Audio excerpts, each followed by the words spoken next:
નમસ્કાર મિત્રો, પીએમ કિસાન official YouTube ચેનલની અંદર આપ સર્વ મિત્રોનું સ્વાગત છે। તો આજના વિડીયોની અંદર આપણે વાત કરીશું પીએમ કિસાન સન્માન નિધિ યોજના અંતર્ગત જે 16મા હપ્તા પહેલા મળશે 48,000 રૂપિયાની સહાય।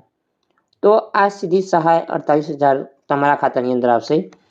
તો કોને મળશે સહાય એની સંપૂર્ણ વિગતવાર માહિતી જાણીશું। તો વિડીયો તમે અંત સુધી જોતા રહેજો। તો ચલો આજનો વિડીયો શરૂ કરીએ। તો મિત્રો, વિડીયોની અંદર વાત કરીશું યોજના વિશે। આ યોજના છે બેટરી સંચાલિત વાહન અપનાવવા માટે, એટલે કે દ્વિચક્રીય વાહન ખરીદવા માટે, એટલે કે ઓટો રિક્ષા ખરીદવા માટે, જે ઇલેક્ટ્રિક ઓટો રિક્ષા હોય છે એના માટે આ સહાય મળશે વ્યક્તિ અને કોઈ સંસ્થાને। અરજી ક્યાંથી તમને મળશે? જેડા જે કચેરી હોય અથવા ઓફિશિયલ જેડાની વેબસાઇટ। આની સાથે તમારે કઈ કઈ અરજદારી વિગતો આપવાની હોય છે? આધાર કાર્ડ, લાયસન્સ છે દ્વિચક્રીયનું, કોઈ પણ જાતિના વ્યક્તિ હોય જે વ્યવસાય કરવા માગતા હોય, કોઈ પણ સંસ્થા છે એમને સહાય મળશે। અરજીપત્રક કોને જમા કરવાનું છે? અરજીપત્રક જમા કરવાનું છે જે મોડલ તમે પસંદ કરેલું હોય, જે અધિકૃત વિક્રેતા હોય એમને, જે ડીલર હોય ત્યાં જમા કરાવી શકો છો, ત્યાં જેડાની કચેરી। કોને આ સહાય મળશે? પ્રાથમિકતા મળશે રિક્ષા ચાલક છે, મહિલાઓ છે, યુવા સ્ટાર્ટઅપ છે, શિક્ષિત બેરોજગાર, અનુસૂચિત જાતિ, સામાજિક આર્થિક મોજણી અંતર્ગત ગરીબો છે, અતિ ગરીબ છે, અનુસૂચિત જનજાતિ, દિવ્યાંગ છે, બિન અનામત વર્ગના, પછાત વર્ગના ઉમેદવારો અને કોઈ પણ સંસ્થાકીય હોય એ અંતર્ગત। આની અંદર 48,000 રૂપિયાની જે પ્રતિ વાહન દીઠ સહાય મળશે। તો સબસિડી કઈ રીતે મળશે? જેના દ્વારા તમે યોજના શરૂ મુજબ પાત્રતા ધરાવતા લાભાર્થીઓને બેંક ખાતાની અંદર વાહન ખરીદી પછી તમને ખાતાની અંદર જમા કરવામાં આવશે। તો મિત્રો, આની અંદર જે મોડલની વધુ માહિતી મેળવવી હોય તો ગેડાની જે ઓફિશિયલ વેબસાઇટ છે એના પહોંચીને મેળવી શકો છો, અથવા તમે મોબાઈલ નંબર છે એ પણ માહિતી મેળવી શકો છો, અને જે ડીલર માન્ય છે એમની પણ માહિતી આપેલી છે, તો ત્યાં વધુ કોન્ટેક્ટ કરીને વધુ માહિતી મેળવી શકો છો। સાથે મિત્રો, મળશે પીએમ કિસાન યોજના અંતર્ગત ખેડૂતોને હવે 12,000 રૂપિયા। તો મિત્રો, પીએમ કિસાન યોજના અંતર્ગત આપણે વાત કરીશું તો પીએમ કિસાન યોજનામાં આ રાજ્યના ખેડૂતોને મળશે 12,000 રૂપિયા। તો આ લાભ કઈ યોજના અંતર્ગત મળશે? તો મિત્રો, કેન્દ્ર સરકાર અને રાજ્ય સરકાર દ્વારા ખેડૂતોની આવક વધારવા માટે મોટી ઘણી યોજનાઓ ચલાવવામાં આવી રહી છે।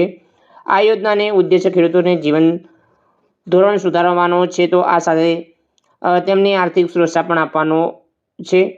તો તેવી સ્થિતિની અંદર આપણે વાત કરીએ કે કેન્દ્ર સરકાર દ્વારા પીએમ કિસાન સન્માન નિધિ યોજના ચલાવવામાં આવી રહી છે। તો આ દરમિયાન તો સિંધિયા સરકાર, એટલે કે મહારાષ્ટ્ર સરકાર દ્વારા નમો કિસાન મહાસન્માન નિધિ યોજના પણ ચલાવવામાં આવે છે। તો આ સાથે મધ્યપ્રદેશ મુખ્યમંત્રી ખેડૂતો દ્વારા કલ્યાણકારી યોજના ચલાવવામાં આવી રહી છે। તો આ બંને યોજનાઓ ભેગી મળી અને ખેડૂતોને દર વર્ષ દરમિયાન દરેક યોજના વિશે 6,000 રૂપિયાની સહાય આપવામાં આવે છે। એટલે કે બંને યોજનાઓ ભેગી કરીએ ખેડૂતોને તો દર વર્ષે 12,000 રૂપિયાની સહાય આપવામાં આવે છે। તો મિત્રો, આપણે વધુમાં જાણીએ કે પીએમ કિસાન સન્માન નિધિ યોજના હેઠળ ખેડૂતોને વાર્ષિક 6,000 રૂપિયા ઓનલાઈન ટ્રાન્સફર કરવામાં આવે છે। તો આ નાણાં ખેડૂતોના વર્ષ દરમિયાન 3 હપ્તા આપવામાં આવે છે। તો ખેડૂતોને દર હપ્તા 2,000 રૂપિયાના હોય છે। તે જ રીતે મહારાષ્ટ્ર સરકાર ખેડૂતોને પણ દરેક હપ્તામાં 2,000 રૂપિયા મળે છે। તો મિત્રો, કેન્દ્ર સરકાર તરફથી 2,000 રૂપિયા અને મહારાષ્ટ્ર સરકાર તરફથી 2,000 રૂપિયા, એટલે કે દર મહિને દર હપ્તા અંતર્ગત ખેડૂતોને 4,000 રૂપિયાની સહાય એમ કહીને 3 હપ્તા ચૂકવવામાં આવે છે। તો મિત્રો, ખેડૂતોને વાર્ષિક 12,000 રૂપિયા મળે છે।